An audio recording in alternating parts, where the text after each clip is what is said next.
A poor dad drove a woman to the ER not knowing she was a billionaire who fell in love.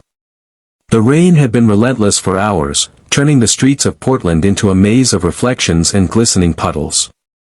Jeff Carter squinted through his cracked windshield, the wipers squeaking in protest with each pass. His gas tank light blinked a warning, but he couldn't think about that now.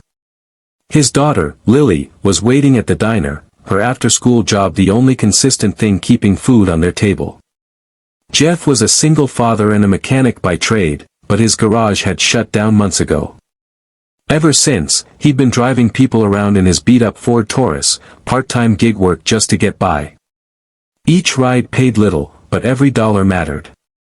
What kept him going wasn't money, it was Lily's laugh, her dreams of college, and the promise he'd made to her mother before cancer took her, "I'll always take care of her." That promise echoed in his chest as he pulled to the curb for a late-night ride request. The pin on the app had placed the customer outside a high-end art gallery. Jeff hesitated. It wasn't his usual neighborhood.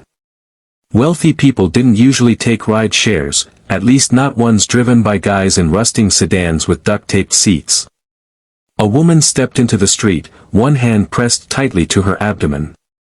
She was pale, trembling, and clearly in pain. Jeff flung open the passenger door. "Ma'am, are you all right?" Hospital," she gasped, sweat dotting her forehead. "Please." Without another word, Jeff helped her into the front seat and hit the hazard lights. He didn't start the app. This wasn't about money anymore. "Hang on," he said, shifting into drive. "I'll get you there." As he drove, she clenched her fists, her breathing ragged. Her designer coat was soaked, and raindrops streaked mascara down her face, revealing the fragile woman beneath the polished surface.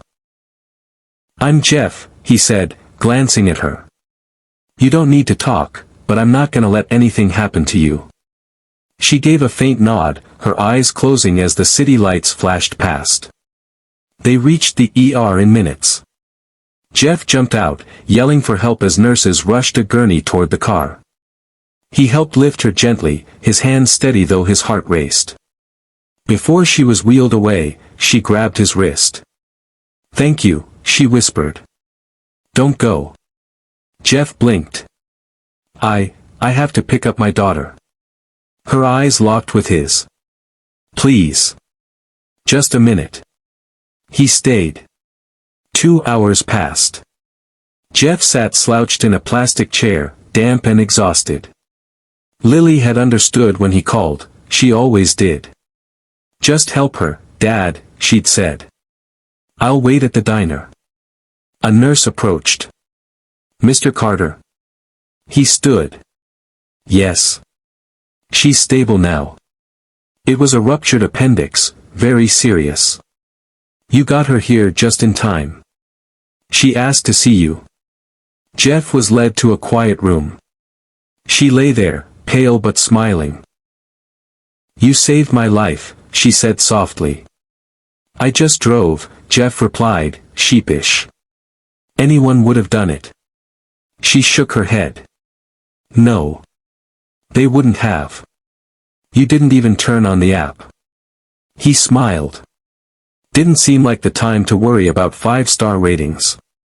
A pause. "My name's Evelyn. Evelyn Moore." Jeff blinked. That name, Moore, he'd seen it on billboards. Evelyn Moore was one of the wealthiest entrepreneurs in the state. Tech genius. Investor. Billionaire. "You're that Evelyn Moore." She laughed, wincing. "Yeah. But don't hold it against me." Jeff didn't think he'd hear from her again. But 2 days later, she called.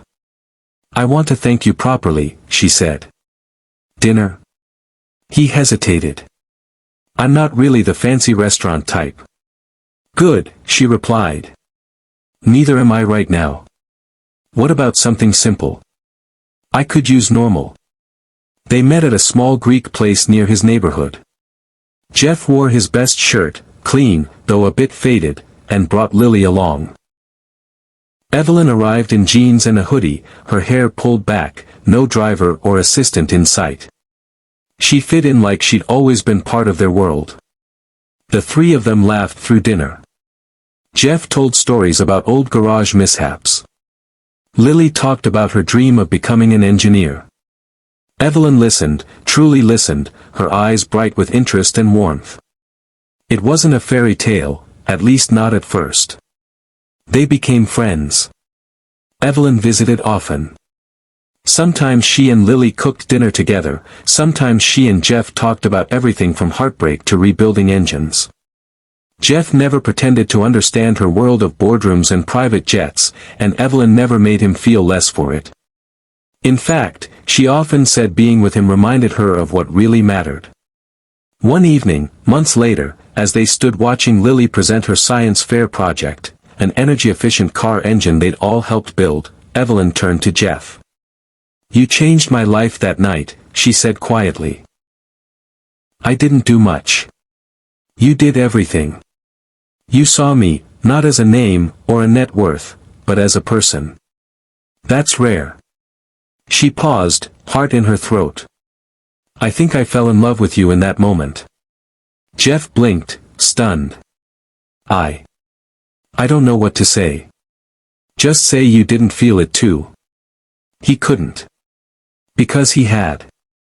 They married under a willow tree in a small park, surrounded by friends, neighbors, and every mechanic Jeff had ever worked with. Evelyn donated millions to local schools and community centers, not because she wanted attention, but because Jeff showed her the quiet strength of people who fight every day just to get by. Jeff never left his roots.